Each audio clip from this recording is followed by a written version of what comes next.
Summer, 1970s. A small Tennessee town, the school auditorium packed shoulder to shoulder, the air buzzing with excitement and impatience.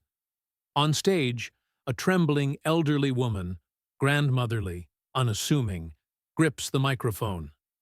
Her voice barely above a whisper, she says, "This song is for Elvis." A ripple of laughter runs through the crowd. Whistles pierce the air. Some shout, mocking, daring her to stop. Everyone expected a joke, a quaint attempt by someone long past their prime. But then she starts to sing, and in the fragile quiver of her voice, raw and unpolished, there is something no one anticipated. Honesty, courage, a lifetime of unspoken dreams. The laughter falters. Curiosity replaces scorn. The judges exchange uneasy glances.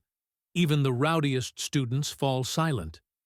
The notes float, trembling yet determined, filling the room with a tension that is almost tangible. Beautiful, heartbreaking, undeniable. And then it happens. From the side door, unnoticed until now, someone steps in. The room goes utterly still. The air thickens with disbelief. And in that heartbeat, everything changes. Because this was no ordinary night, and she was about to meet a legend. Let us know where you're watching from, and we hope you enjoy the story. The wooden stage of the Lincoln County High School auditorium creaked under the weight of expectation. It was a warm June evening in 1975, and the scent of popcorn and old varnish mingled with the faint perfume of nervous anticipation. Folding chairs filled the hall in uneven rows, their metal legs scraping against the floor as latecomers settled in. Children in starched shirts whispered secrets. Teenagers shuffled, checking their hair in the reflection of polished windows, and parents clutched programs printed on slightly yellowed paper, their edges curling from months of storage. Fluorescent lights hummed above, bathing the scene in a stark, almost clinical glow, highlighting the excitement etched on each face. This was Talent Night, the one evening of the year where every small-town dream might be given a chance to dance in the spotlight. The night had already seen several acts. A trio of jittery brothers who tried to harmonize a Beatles tune, a tap-dancing girl whose shoes slapped rhythmically against the stage, and a boy who fumbled a clarinet solo so badly that the audience's laughter had bordered on cruel. Each performance had met with polite applause, mostly out of tradition rather than genuine admiration, and yet the audience's energy remained buoyant, expectant. There was a particular rhythm to such evenings, a pulse of nervous energy, punctuated by bursts of laughter and the occasional groan of impatience. And then, quite unexpectedly, the chatter quieted as a small, frail figure appeared in the wings. A woman in her mid-60s, with silvery hair tucked under a neat scarf, stepped forward. Her hands trembled slightly as she held a well-worn sheet of lyrics, the edges soft and frayed from years of folding. She wore a modest floral dress, the kind a grandmother might wear to Sunday church, and sensible shoes that had seen decades of walking. The contrast between her understated appearance and the vibrant teenage energy surrounding her was immediate. A few giggles rippled through the first rows of the audience, children pointing at the old lady with curiosity and amusement. She paused at the edge of the stage, her gaze sweeping the room. There were familiar faces, yes, neighbors, school teachers, the local grocer, but there was also a sea of strangers, all awaiting some spectacle. Her lips moved silently for a moment, as if whispering encouragement to herself. The microphone, tall and shiny in its stand, seemed almost menacing to her, a giant sentinel waiting for the first note. "This song, it's for Elvis," she murmured softly, almost to herself. "He's been my inspiration all my life." Her voice was thin, trembling, yet beneath it was a steel core forged by decades of quiet endurance.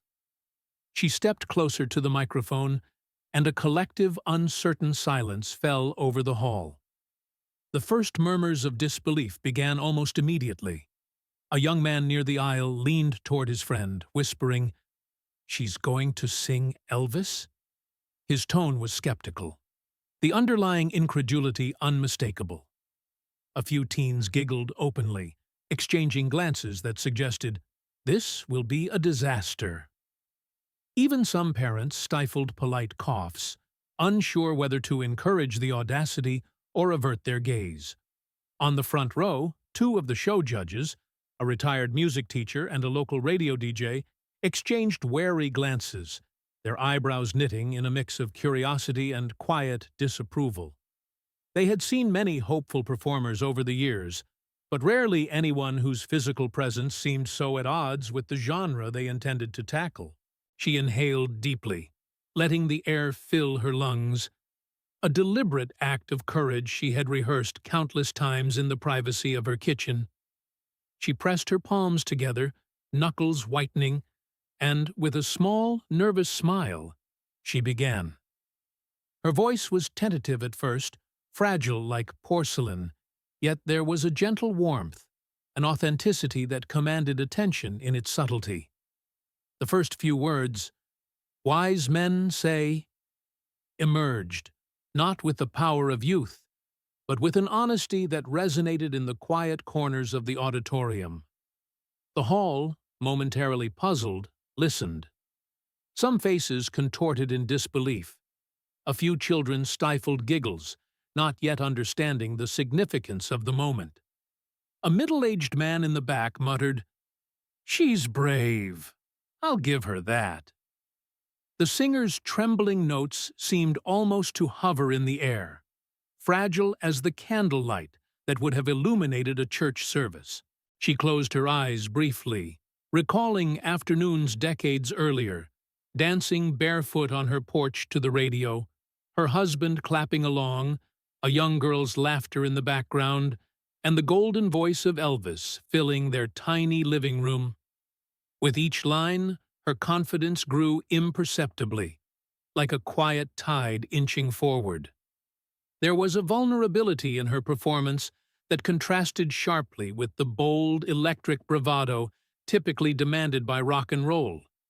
Yet it carried an undeniable sincerity. The audience, initially mocking and impatient, began to lean in, if only subconsciously. They couldn't ignore the courage it took for this woman, a grandmotherly figure, to face them all with such raw openness.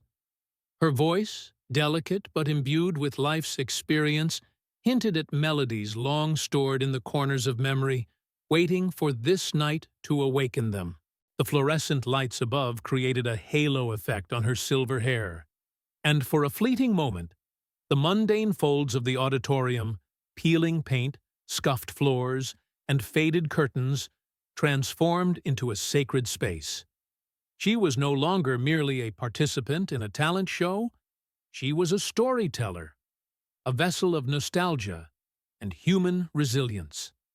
As she sang, a hush settled over the crowd. The whispers of doubt faded, replaced by an almost tangible tension, a collective holding of breath. It was as though the entire hall instinctively recognized that they were witnessing more than just a song. By the time she reached the first chorus, her trembling had calmed slightly, replaced by a quiet determination. She was no longer merely performing. She was declaring a lifetime of devotion to a figure who had shaped her youthful dreams. Even as some in the audience shifted in disbelief, others felt a stirring, a recognition that bravery sometimes comes not from strength, but from the willingness to face ridicule for the sake of a personal truth.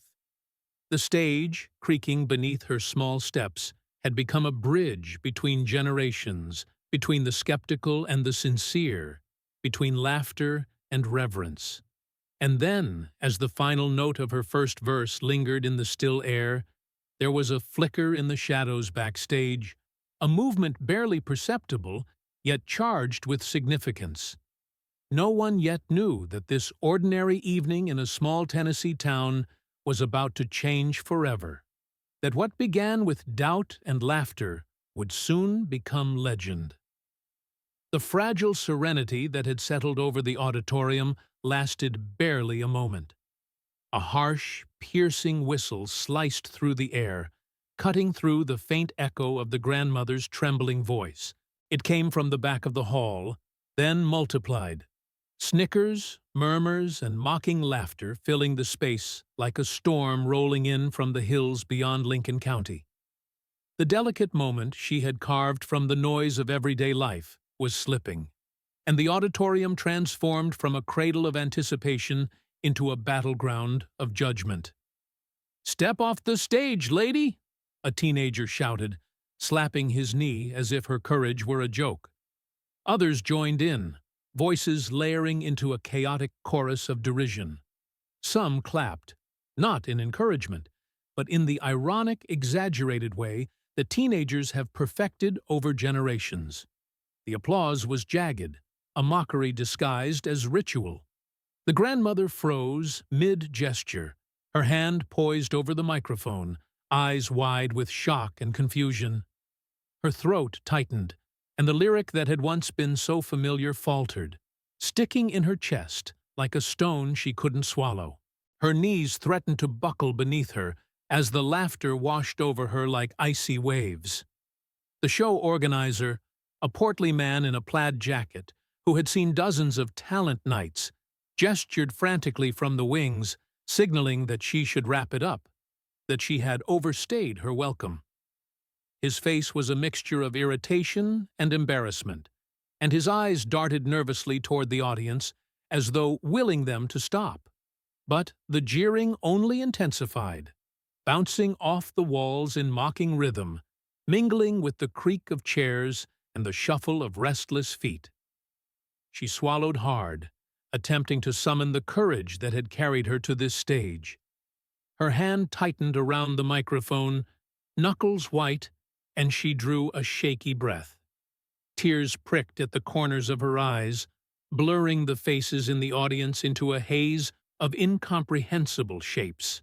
For a moment, the auditorium seemed enormous, every laugh amplified, every sneer magnified, until it felt as if the very air had turned to lead.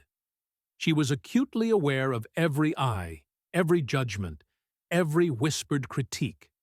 The vulnerability of her age, her appearance, her trembling hands.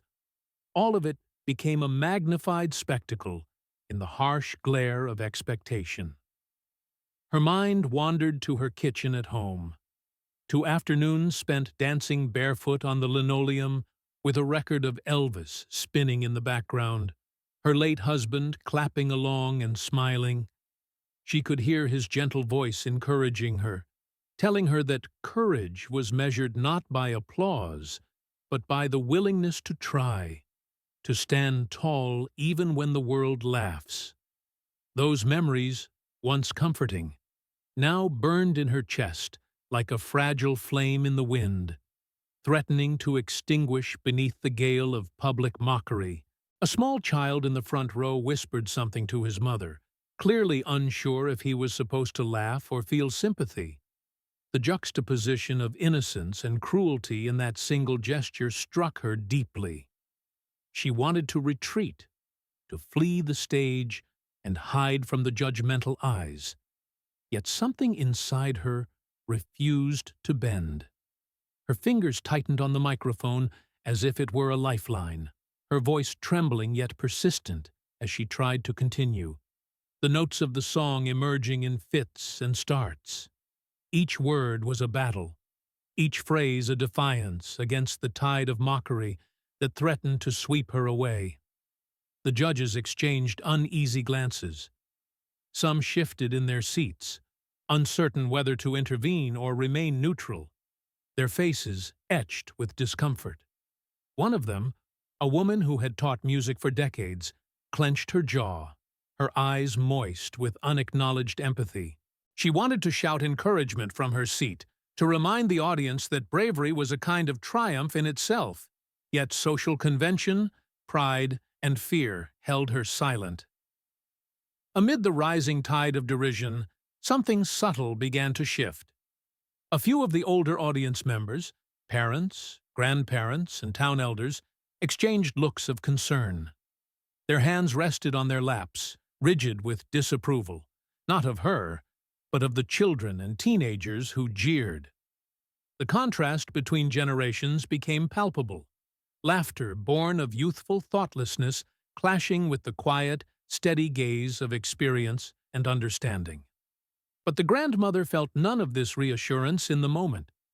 All she perceived was the relentless sound of ridicule, the mock applause, the impatient sighs, the occasional cough that seemed to punctuate the absurdity of her endeavor. Her heart pounded in her chest, a rapid staccato of panic and shame. Her lips trembled as the words faltered. The next note threatened to escape her entirely. A single tear escaped, trailing down the contour of her cheek, catching the harsh stage light as if crystallizing her humiliation. And yet, amid the chaos, she remained upright. Her trembling hands, her quivering voice, the fragile form of her body, all of it remained present, refusing to surrender to the laughter. There was a raw, almost painful dignity in the way she endured, a silent assertion that her courage could not be undone by mockery. Each note, however uneven, was a testament to her resolve.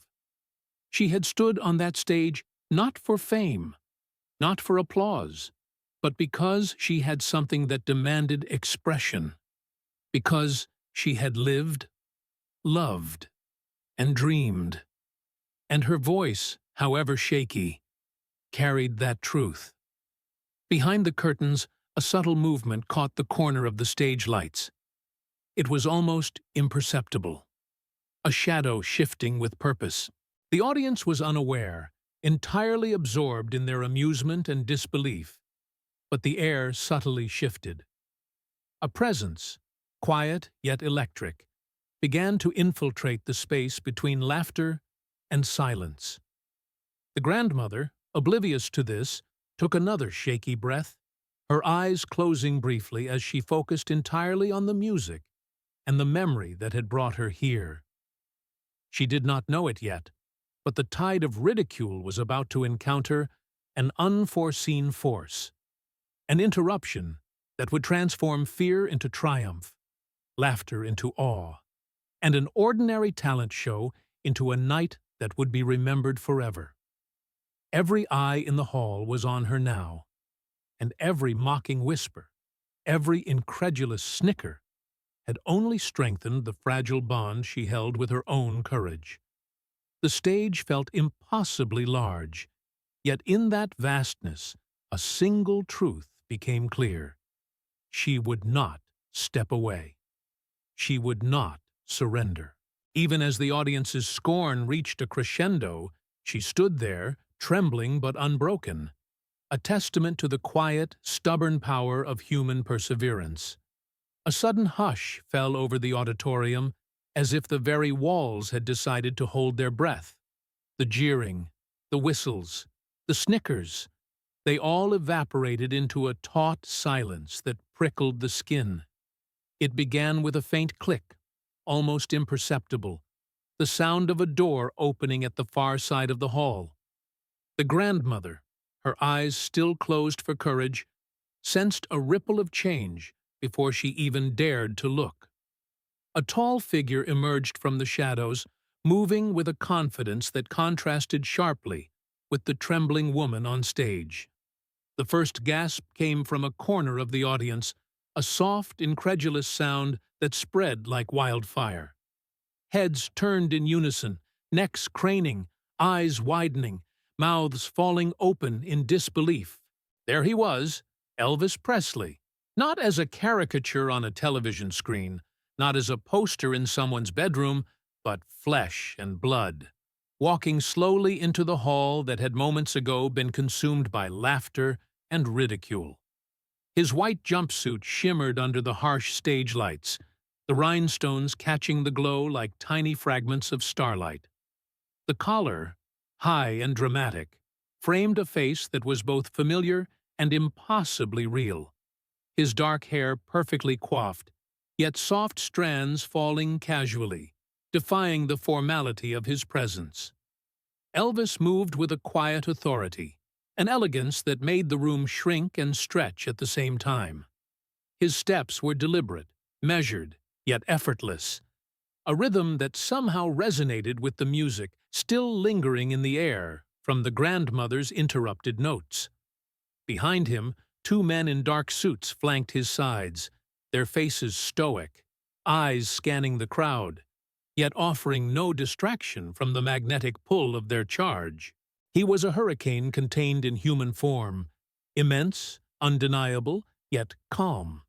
The grandmother's eyes fluttered open, and for a moment her breath caught in her throat. The stage, the audience, the noise, they all seemed distant, replaced by a singular focus. Him. Her knees wobbled, and she gripped the microphone as if it were a lifeboat. Her voice had faltered before, but now it seemed to hover in the space between her and the legend stepping forward. She felt as if time had slowed, the echoes of derision from moments ago fading into irrelevance. The storm of mockery could not touch this moment. It had been swept away by something larger than herself. The audience was frozen in collective awe. No one dared to breathe too loudly, to disturb the improbable magic that had entered their midst. Children clutched the edges of their parents' jackets, elders pressed their hands to their mouths, and teenagers, who had moments ago laughed with abandon, now sat rigid, staring at the stage as if afraid to blink and miss the miracle unfolding. Phones and cameras were nowhere in sight. This was 1970, and the only record of the moment would be the memory etched into each heart present, vivid and raw. Elvis's eyes found hers, and for a heartbeat, a private world existed between them amidst the crowd. His gaze was gentle, yet commanding. It conveyed understanding, respect, and a quiet encouragement that no words could capture. "May I help you?" he said, his voice smooth, deep, and familiar, yet carrying an edge of surprise, as if even he could not quite believe the timing of his arrival. The simplicity of the phrase, paired with the gravity of the moment, struck the grandmother like a lightning bolt. She nodded, unable to speak, tears threatening to spill again, this time from a mixture of fear, wonder, and relief. He stepped closer to the stage, and the audience felt the shift in the air, the subtle realignment of gravity around him. The music from the orchestra had halted, leaving a pregnant pause in which every heartbeat seemed amplified. Whispers ran through the crowd, tentative and reverent. "It's him. It's really him. Elvis is here." The room vibrated with disbelief, awe, and an unspoken acknowledgement that the course of the evening had irrevocably changed. The grandmother's trembling hands relaxed slightly, not because the fear had vanished, but because a new force, unexpected, monumental, had arrived to share the burden with her. Every mocking voice, every scornful snicker from moments before, now seemed irrelevant, almost absurd, in comparison to the presence of someone who understood music not as a performance, but as a gift, a truth, a bridge between souls. Elvis extended a hand to her, but before it reached her, he allowed a small smile to curve his lips. Not boastful, not performative, but warm, human, entirely uncalculated. It was an invitation, a promise, a quiet assurance that she was not alone. In that instant, the stage transformed. It was no longer a platform for ridicule or judgment. It became a sacred space of possibility, where courage could meet inspiration, and fear could be replaced by harmony. The audience watched, spellbound, as she hesitated for the briefest moment before lifting her hand, letting his palm brush against hers. The contact was electric, yet tender, a subtle acknowledgement that the performance was no longer hers alone. It was theirs, together. The tension that had gripped the hall for what felt like hours now dissolved into anticipation, every eye fixed on the impending duet. Every member of the crowd, from the youngest child to the oldest elder, seemed to collectively hold their breath, sensing that they were about to witness something extraordinary, something that would linger in memory long after the echoes of applause faded. And there, in the silence of expectation, with hearts pounding and eyes wide, the impossible seemed not only possible but inevitable. A small, trembling grandmother and the king of rock and roll were about to share a song that no one would ever forget. The auditorium, once a stage of mockery, had become a chamber of awe, every note and every glance charged with meaning, every pause a testament to the power of courage meeting opportunity.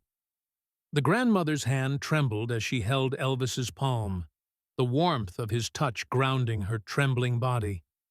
Her chest heaved with shallow breaths, each inhale a struggle against the storm of nerves and disbelief coursing through her. The audience's gaze felt like a weight and a gift at once.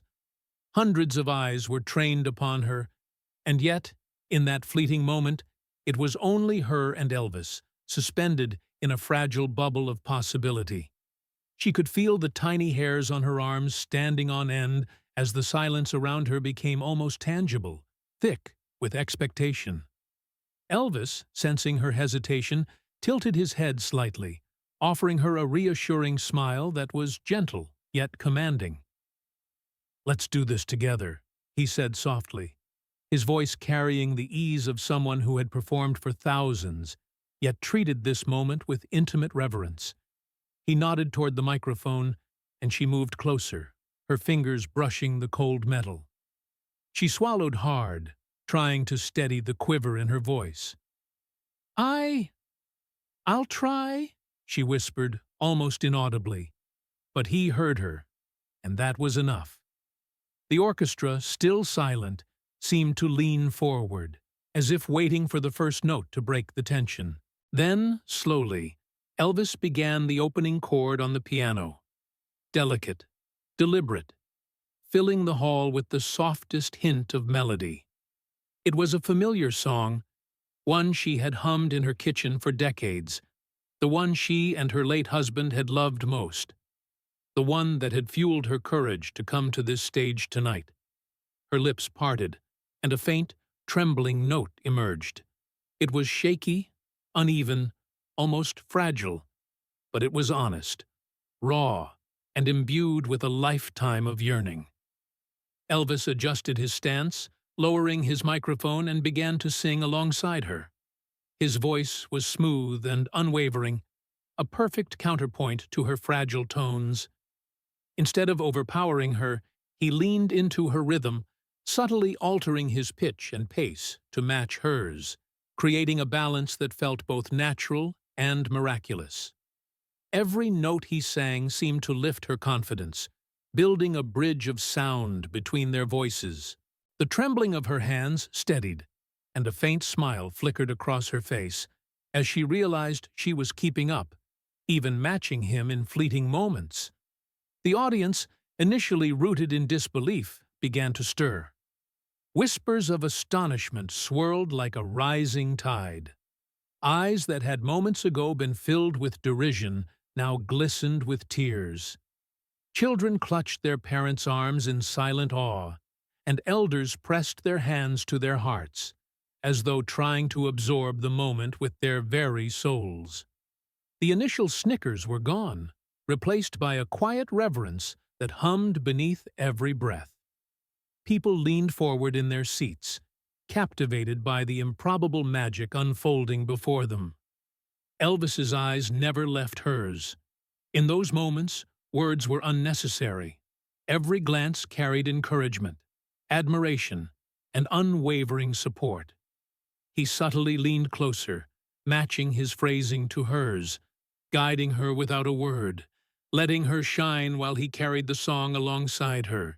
There was a deep respect in his performance, a recognition that this was not about spectacle or showmanship. It was about giving someone the courage to step fully into their own truth. As the song progressed, the grandmother's voice grew stronger, more confident, imbued with a trembling beauty that only sincerity can produce. Her past hesitations, the mocking laughter, the fear of embarrassment, they all melted away beneath the steadying presence of the man beside her. She began to believe not only in her voice, but in the power of the music, in the possibility that someone could hear her heart and honor it. The duet became less about notes and more about connection. Between her and Elvis, between the stage and the audience, between courage and recognition. By the time they reached the bridge, a silence had settled over the hall so profound it was almost painful. Every eye was locked onto the stage, every ear straining to catch the slightest inflection of her voice. Her hand, still intertwined with his, stopped trembling entirely. The notes flowed smoothly now, her tone richer, resonant, touched with emotion that went beyond technical skill. The music became a vessel carrying her life's story, her longing, her memories, her love and loss, all distilled into sound. Elvis's voice rose to meet hers in perfect harmony. The contrast between her tremulous warmth and his seasoned depth created a tapestry of sound so moving that even the most skeptical members of the audience felt themselves drawn into it.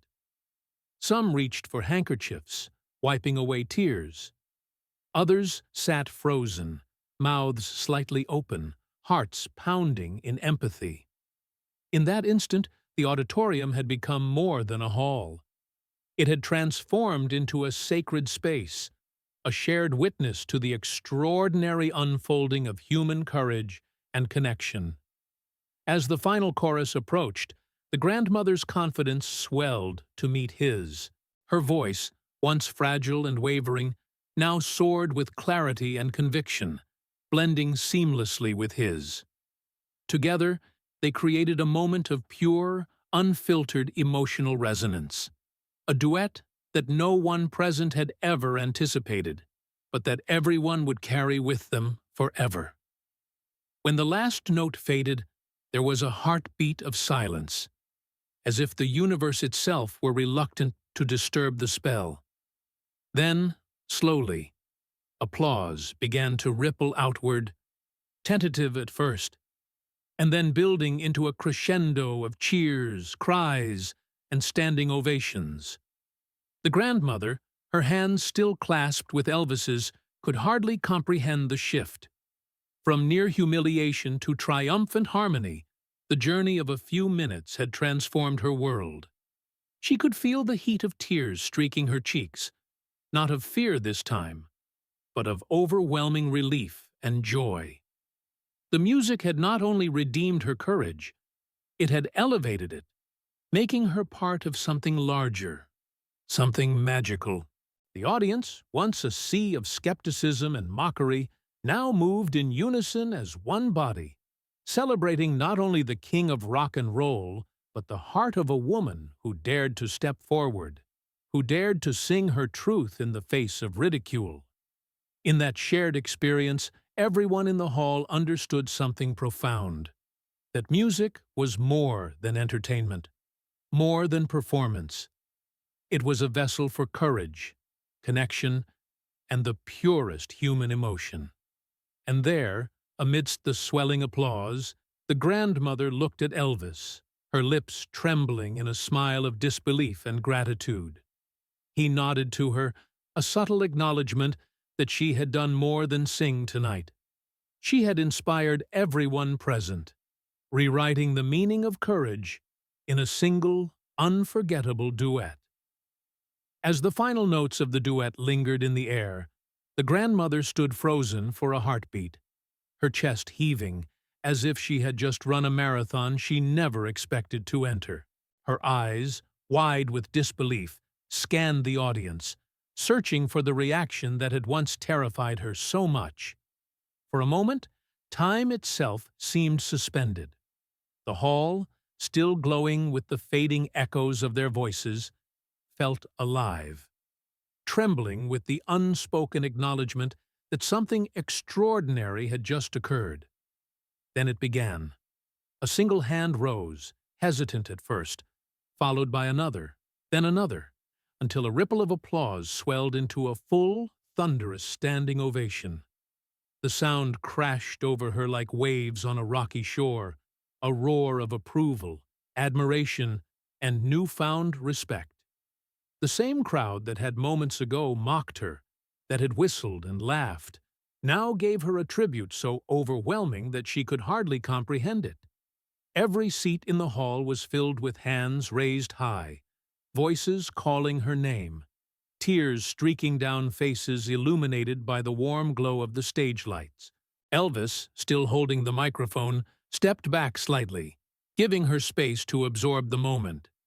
His own smile was broad, genuine, but it was quiet, almost understated, because he knew this was her victory, her moment of recognition.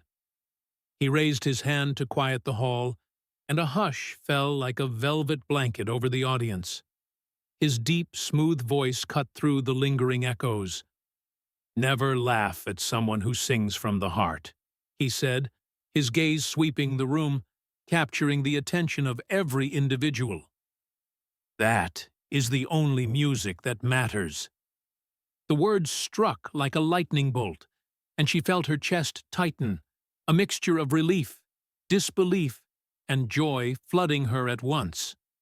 The auditorium seemed to shift, the energy almost palpable, vibrating through the wooden floorboards, the walls, and the very air she breathed. This wasn't applause for technique or showmanship. This was recognition of courage, of vulnerability exposed and embraced in the most human of ways. She realized, with a catch in her throat, that the laughter and jeers of a few minutes ago were now swallowed by the tide of collective empathy. She raised her hand to wave, a small, tentative gesture, but the audience erupted even louder, cheering and clapping in waves that seemed to crash endlessly against the stage. The tears she had fought to suppress now streamed freely down her cheeks, sparkling in the stage lights, her laughter and sobs intertwined in a single, unrestrained expression of relief. She could hardly speak, her throat tight with emotion, but the applause itself spoke for her.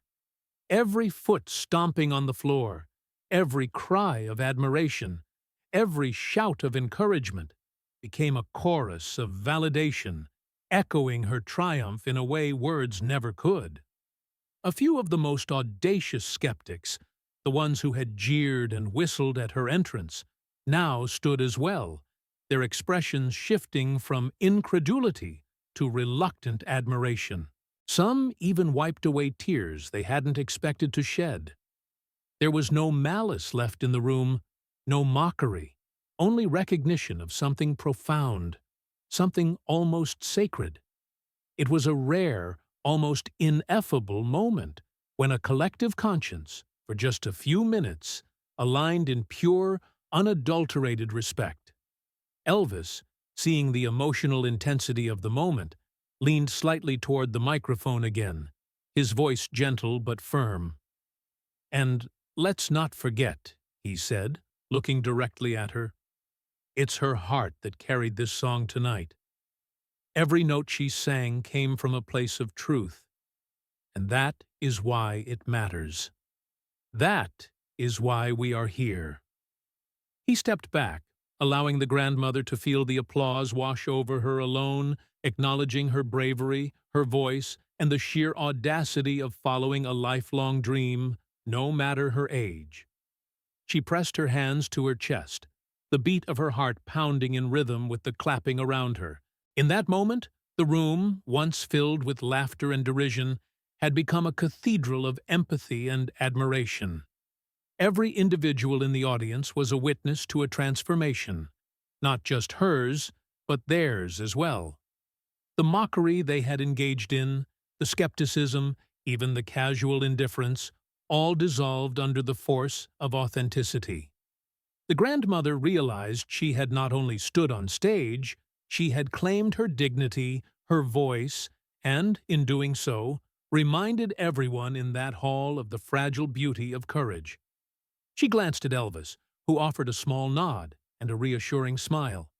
It was quiet, but it carried an immense weight, the kind that says, "You did it. You faced your fear. You are magnificent." And in that nod, she felt a validation deeper than applause, deeper than recognition, a human connection that transcended performance. It was a silent acknowledgement of her soul's courage, a confirmation that every tremor in her hands, every shaky note, every doubt she had felt was not a limitation, but a prelude to triumph. Even as the applause continued, she could see people wiping away tears, whispering to neighbors, shaking their heads in disbelief at what had just happened. Children looked at her with wide eyes, as if realizing that even someone small, fragile, and ordinary could rise to extraordinary heights with nothing but courage and honesty. Elderly patrons, hands clasped tightly together, smiled through tears, silently acknowledging that life still held moments of unexpected glory. The spotlight continued to blaze over her, but she no longer felt exposed. She felt seen, truly seen, in a way she had never been.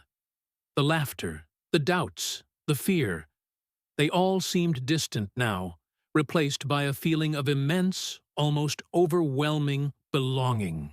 Every second of hesitation, every moment of uncertainty, every ounce of courage she had summoned culminated in this one, perfect explosion of acknowledgement. As the final echoes of the applause resonated, she realized something profound. This was more than a victory on stage. It was a reclamation of self, a declaration that no stage is too large or too small to confront fear and to shine. And in that instant, she understood that the world could not diminish what she had achieved. Not the music, not the courage, not the indomitable spirit that had carried her through decades of quiet longing. Tonight, she had transcended the ordinary, becoming a symbol of bravery, authenticity, and the enduring power of the human heart. The applause had barely faded when the grandmother, still trembling from the surge of adrenaline and emotion, stepped forward toward the center of the stage. The microphone, once an instrument of fear, now felt like an extension of her voice, a conduit for truths she had carried quietly for decades. She took a deep, shuddering breath, her hands gripping the stand with knuckles white from nerves, yet her eyes burned with a quiet resolve. The room, still buzzing with residual awe, hushed almost instinctively, as if sensing that something sacred was about to be revealed. She began, her voice small at first, a fragile thread weaving through the thick silence. "I want to tell you why this song means so much to me." Her words were tentative, almost hesitant, but each syllable carried the weight of years of longing and unspoken devotion. A few people leaned forward in their seats, sensing the intimacy of the moment, the kind of vulnerability that demanded more than casual attention. It demanded presence. "My husband," she continued, voice quivering, he loved this music. Elvis, all his songs, they were the soundtrack of our lives. We would sit together in the evenings, humming along, laughing at his dances, dreaming of places we could never afford to go. He always told me, 'Sing, even if it's just for the two of us.' But I never had the courage." She paused, swallowing hard as tears began to gather at the corners of her eyes. Her breath caught, a delicate tremor shaking her body, and the audience instinctively leaned in, feeling the fragile pulse of her grief intertwined with love. The room's energy shifted. It was no longer about talent, performance, or even admiration. It was about connection, empathy, and the raw, undeniable beauty of human experience. The grandmother's revelation, whispered at first, but growing stronger with each word, transformed the auditorium into a place of shared memory and quiet reverence.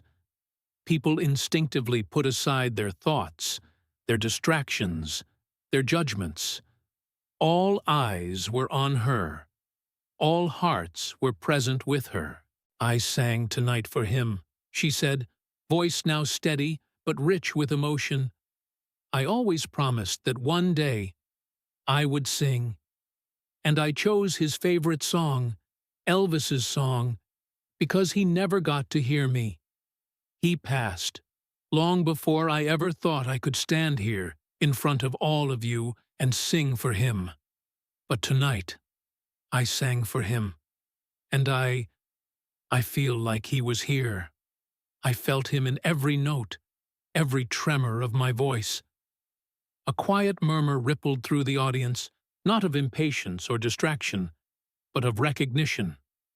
She had stripped away the performance, the spectacle, the music itself, revealing something infinitely more profound. A life lived with love, a promise kept, and the courage to finally act on it. People's hands unconsciously went to their chests. Some wiped away tears they hadn't anticipated, their eyes reflecting a personal reckoning, a brush with memory and emotion that had nothing to do with their own lives, yet everything to do with witnessing pure, unguarded human honesty. Elvis, standing a few feet to her side, leaned slightly toward her, his hand brushing gently against her shoulder in a gesture that was tender, protective, and profoundly human. He lowered his voice so that only she could hear, and said softly, "He heard you today. Every word, every note. He's smiling." The grandmother's eyes widened, her lips trembling into a small, awed smile, and for the first time in decades, she truly believed it. Believed that love, even after loss, could still be honored and remembered in the most tangible of ways. The silence in the hall deepened, but it was not heavy or oppressive. It was sacred, a communal exhalation of breath, a collective acknowledgement that something extraordinary had occurred. Judges, organizers, and even members of the audience who had once doubted or mocked her were visibly moved, some rising to their feet, some clasping their hands, tears glistening as the shared human experience of love, memory, and courage unfolded before them. "I sang for him," she whispered again, this time with a quiet certainty, "because it was the only way I could keep my promise. Because even when life takes someone from us, love remains. And tonight, with all of you here, it's as if he's here too. And maybe that's the only applause that ever truly matters." A soft, collective sigh swept through the hall, as if the audience had collectively released the tension they hadn't realized they were holding. It was a moment of truth, unfiltered and pure, an unspoken agreement that the stage no longer belonged solely to spectacle or entertainment. It now belonged to life, to memory, to the enduring power of love expressed through courage. The grandmother stepped back slightly, shoulders relaxed for the first time that evening, tears streaming freely now, but her smile radiant. She glanced at Elvis, and he gave her a quiet nod of affirmation, a subtle acknowledgement that transcended words. It was a recognition that she had done more than sing a song. She had shared her soul, bridged past and present, and reminded everyone in that hall of the fragility, beauty, and resilience of the human heart. As she lowered the microphone, the applause resumed, but it was different this time. Not a simple response to performance, but a deeper, more profound acknowledgement of honesty, vulnerability, and love. People were no longer cheering merely for the novelty of the moment. They were witnessing a woman who, despite decades of fear and hesitation, had finally claimed her voice, honored her lost love, and, in doing so, inspired every person present to reflect on the courage it takes to truly live and love. The morning after the show, the town seemed different, as if the air itself carried a new weight, an invisible hum of wonder and disbelief. The local newspaper's front page boldly declared, in crisp black letters, "Elvis saves the evening. Grandmother becomes star." The photograph beneath the headline was almost surreal. The grandmother, tears still clinging to her cheeks, hand in hand with Elvis on stage, a moment captured that no one could have anticipated. People who had been in the auditorium were suddenly confronted with the permanence of the night's events, the evidence that what they had witnessed was not a fleeting jest or improbable coincidence, but a reality that would ripple through their community for years. Everywhere, conversations bubbled with astonishment. At the diner on Main Street, men and women who had just yesterday criticized the audacity of a 65-year-old woman daring to sing rock and roll now spoke reverently, recounting every nuance of her trembling first notes, the defiant straightening of her posture despite laughter, and the miraculous moment when Elvis had appeared. Children listened wide-eyed, and even teenagers who had shrugged off the show as just another small-town performance now leaned in, whispering about courage, honor, and the extraordinary nature of heart-driven music. Television crews arrived in droves, their cameras and lights transforming the otherwise modest town into a hub of national attention. Morning news anchors, usually quick to skim through trivial human interest stories, replayed footage of the event in slow motion, dissecting the expressions of astonishment, joy, and pride etched into the faces of the audience. The grandmother herself had become a symbol, not only of perseverance and love, but of authenticity in a world often dominated by flash and spectacle. One anchor, her voice catching as she spoke, described the scene as the purest musical moment we've seen in decades, a sentiment that resonated deeply with viewers across the country. Newspaper letters poured into the offices of the talent show organizers, most expressing admiration and gratitude for witnessing such a transformative moment. Yet a few carried the sting of confrontation, questioning why the audience had ever laughed at her, why she had been allowed to face such ridicule. But the overwhelming tone was celebratory. Many writers were elderly themselves, recalling lost loves, missed opportunities, and the profound beauty of seeing someone finally take a leap of faith long denied by fear or circumstance. Local radio stations replayed the duet repeatedly, listeners calling in to recount how the song made them cry, remember, and reflect. One man, whose voice trembled over the airwaves, explained how hearing the grandmother sing brought him back to his own late wife, and how her courage had reminded him to speak the words he had been holding back for years. Letters came from people she had never met, living in distant states, some even from other countries, all expressing that witnessing her act of bravery had rekindled their own dormant dreams, giving them permission to pursue what they had once thought impossible. Even among those who had initially mocked her, change had begun to ripple. The very students who had snickered, whispering and nudging each other during her first notes, now spoke with humility. One young man admitted to a local columnist that he had never felt the kind of collective awe he had seen that night, and that he now understood the power of sincerity, of speaking or singing from the heart, regardless of skill or age. Parents in the town spoke to their children differently, reminding them that courage often looks awkward or tentative, yet it is that very courage that can inspire, transform, and redefine perceptions. The show's organizers, previously wary and defensive, suddenly found themselves in an entirely new light. Letters and phone calls flooded in, some outraged, but most demanding acknowledgement of the grandmother's bravery.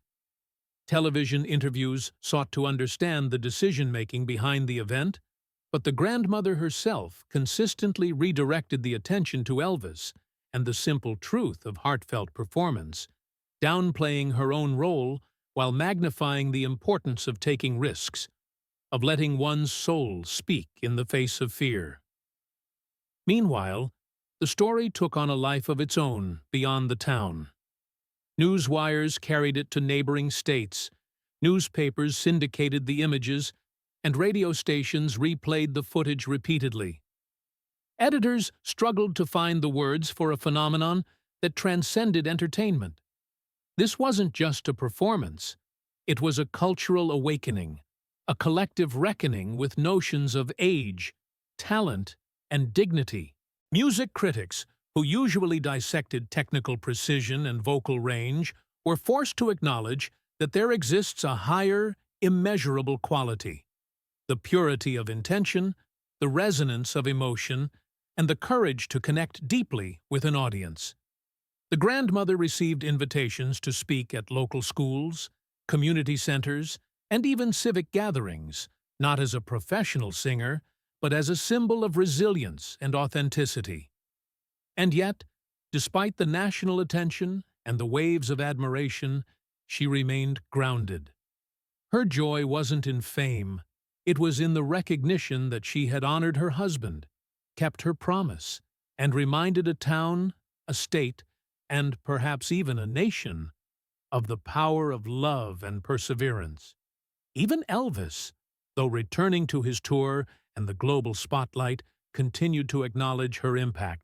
Private letters, discreet phone calls, and small gifts were sent, reminders that her courage had touched more than just the local audience. It had reminded one of the world's most famous musicians why he loved performing in the first place. And as the town slowly returned to its familiar rhythm, the echoes of that evening lingered. In conversations, in tears, in quiet moments of reflection, and in the hearts of those who realized that true inspiration often arrives in the most unexpected forms. By the end of the week, the grandmother had become a quiet legend. People spoke of her with reverence, children tried to imitate her courage in small ways, and even the most cynical residents found themselves humbled. The night's events had changed more than the town. They had altered perspectives, opened hearts, and left an indelible mark on the collective consciousness. It was no longer just a story about a woman singing on a stage. It was a testament to the human spirit, proof that love, courage, and authenticity could transform any moment into a legend. In the days that followed, the grandmother's life shifted, as if the world itself had subtly tilted toward her. The town, which had once seen her as merely an elderly participant in a light-hearted talent show, now regarded her with a kind of quiet reverence. Every morning, as she walked down the narrow sidewalks of her neighborhood, neighbors paused in their routines to wave, smile, or even call out, "That's the lady who sang with Elvis." She smiled back, her modesty intact, though a warm blush spread across her cheeks at each recognition. There was a peculiar thrill in these small acknowledgments, but what she cherished most was the realization that her courage had touched lives she would never meet. Letters poured in, hundreds, maybe thousands. Each envelope bore handwriting of varying neatness, some elegant and precise, others wobbly, as if the writer had shaken with excitement or emotion while putting pen to paper. She sat at her kitchen table, the floral wallpaper catching the late afternoon sun, reading stories of personal transformation. One woman described how she had been too fearful to audition for a local choir, convinced her voice was worthless, until she saw the grandmother face the mockery of her peers and continue anyway. "You gave me permission to try," the letter concluded simply, a statement that caused tears to well in her eyes. Another, from a man in Kansas City, explained that hearing the duet on the radio had reminded him of the lullabies his mother used to sing, and for the first time in decades, he had called her to say he loved her. Local television stations requested interviews, and despite her initial hesitation, the grandmother agreed. She wore the same modest dress she had worn at the talent show, the one that had been criticized as too plain by some, and arranged her hair neatly, though a strand always seemed to escape. The cameras rolled, bright lights illuminating every line of her face, every flicker of emotion. She spoke slowly, carefully choosing words that reflected her gratitude rather than her newfound fame. "I never imagined anyone would care," she said softly. "I only wanted to sing for him," she added, her voice trembling slightly. "For my husband.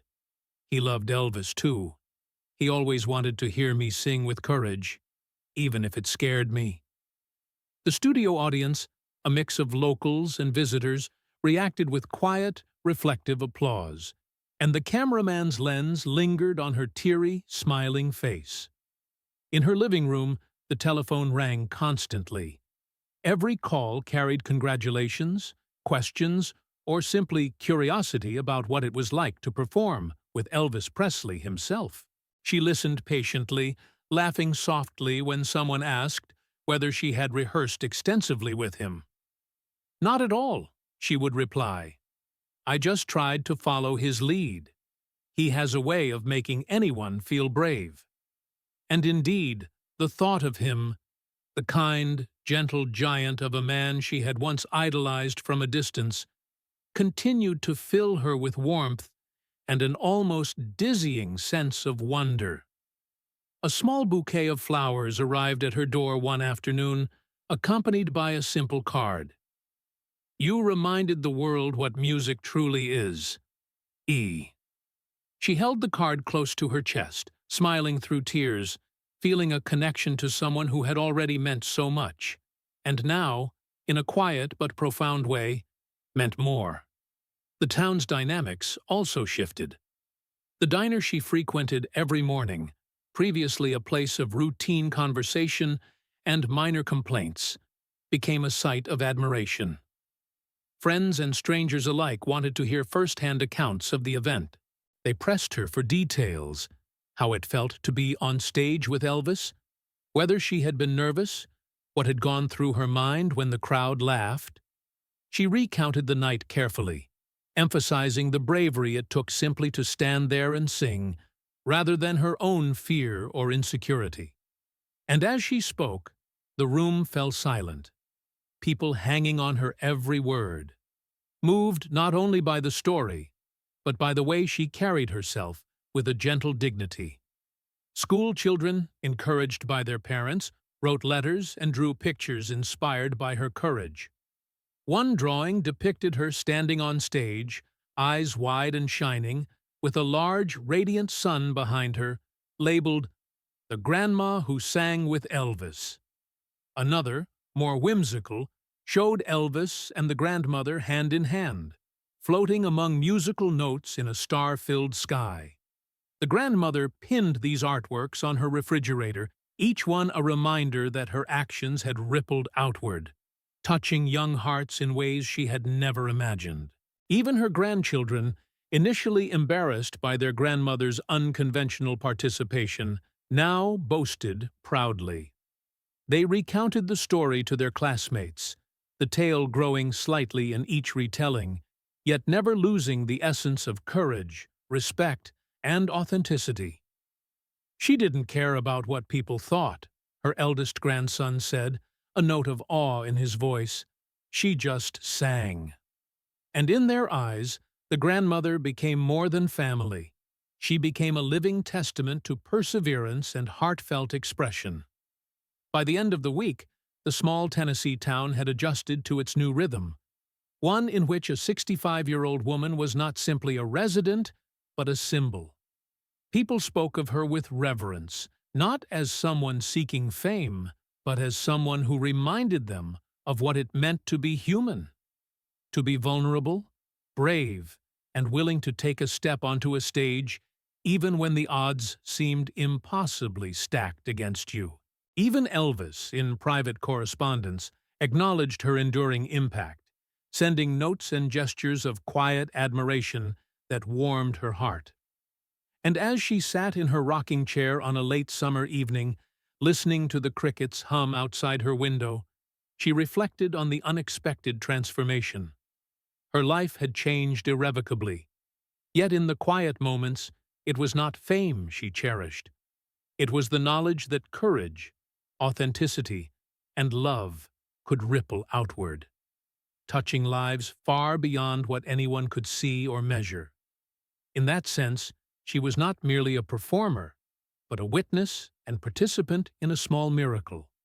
One act of bravery, amplified by the kindness of another, had reminded a town, a community, and even a nation of the enduring power of the human heart.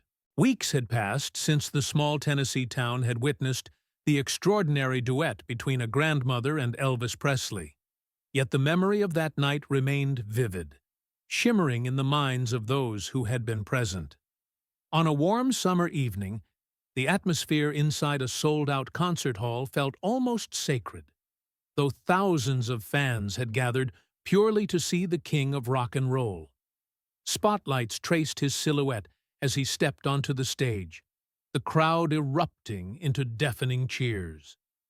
The energy was electric, almost tangible, and yet, before he even opened his mouth, Elvis paused, letting the applause subside. Then, in a voice both familiar and gentle, he began to speak. "Some of you may have seen me in the past weeks performing in cities and towns across the country," he said, the tone unusually solemn, carrying a weight that made the audience hush. "But tonight, I want to share a story, not about me, but about a lady from a small town in Tennessee. She taught me, and all of us, a lesson we sometimes forget. Courage is not about fame, talent, or applause. It is about showing up with your heart, even when the world laughs at you." The audience shifted, leaning forward, the sheer intimacy of his words settling over them like a soft blanket. Phones and cameras momentarily lowered, replaced by rapt attention. Elvis described the scene in detail, painting it vividly. The modest stage, the flickering overhead lights, the initial laughter of the audience, the trembling hands of a woman determined to honor her late husband, and the profound silence that fell when he joined her on that very stage. As he spoke, images flashed on the large projection screens flanking the stage. The grandmother, standing tall despite her fear, her hands gripping the microphone, her eyes wide with both terror and defiance. Then came the moment they had sung together, side by side, the room holding its collective breath. Tears shone on faces in the projection, mirroring the emotions that washed over the live audience. The hall erupted in applause and cheering, the clamor almost overwhelming. Yet for Elvis, the moment was more than performance. It was a celebration of human dignity. He continued, voice unwavering. "When I saw her, I was reminded of my own journey, of the times people doubted me, mocked me, and told me I couldn't succeed. But she faced the fear, embraced it, and sang from her soul. That is why we remember her. That is why courage matters." His words lingered in the air, profound and unhurried, carrying the gravity of an enduring truth. As he spoke, the audience seemed to understand that this was no ordinary concert. It was a tribute to resilience, to vulnerability, and to the power of heart over ridicule. Thousands of people rose to their feet, applauding not only Elvis, but the unseen grandmother, who had become a symbol of hope, courage, and the human spirit. Tears streamed down faces across the arena, some wiping them with the backs of their hands, others simply allowing themselves to be moved. The energy of the room had transformed. It was no longer merely entertainment, but a collective recognition of bravery in its purest form. Elvis lowered the microphone, his eyes glinting under the stage lights as he continued, quieter now, but no less compelling. I hope each of you remembers this. Never laugh at someone's dream. You never know what it represents. It might be their last hope, their final chance, or the thing that keeps them going. Courage is infectious, and it reminds us of what we are capable of when we face our fears. A hushed awe fell over the crowd. The simplicity and truth of his words resonated, striking a chord that went beyond music, beyond performance, and straight into the hearts of everyone listening. Then, in a gesture of pure homage, Elvis began to sing. Not with a band, not with backup singers, but alone, a single spotlight illuminating him, and the words themselves felt like a benediction. A soft, heartfelt ballad that spoke of love, hope, and the quiet triumphs of ordinary people. Each note carried the weight of memory, the memory of that night in Tennessee, of the laughter that turned into tears, of the fragile yet indomitable courage of one woman who had stood in the center of a room and dared to sing. The audience, spellbound, felt the reverberation of that moment, almost as if the grandmother herself were present among them, her spirit alive in the music, invisible yet undeniably tangible. As the final note faded, the hall erupted once more into a standing ovation, applause echoing like thunder. Elvis bowed deeply, the gratitude in his eyes unmistakable. "Tonight," he said, voice steady, "we honor courage. We honor the voice of the heart, and we remember that sometimes the smallest acts, the quietest songs, can leave the largest marks." He gestured toward the audience, acknowledging them as partners in this shared recognition, as witnesses to the enduring power of human dignity. In that moment, the story of a grandmother who had dared to step onto a stage and the king who had stood beside her reached its culmination. It was not about fame, notoriety, or applause. It was about the triumph of the human spirit. Thousands of hearts beat in unison, inspired by a simple yet profound truth: that courage, authenticity, and love could change not only lives, but entire communities. The concert ended, but the memory endured, etched into the consciousness of everyone present. As the crowd filed out, many stopped to embrace, to whisper to one another, to reflect silently. And far away, in her small home, the grandmother, now legendary, smiled softly, unaware that her act of bravery had resonated far beyond her imagination, forever immortalized in the hearts of people who had witnessed it, and in the words of the king himself. And so the final echo lingered, a whisper through generations. Never laugh at a dream, for courage is the music of the soul, and the heart that dares teaches the world to listen.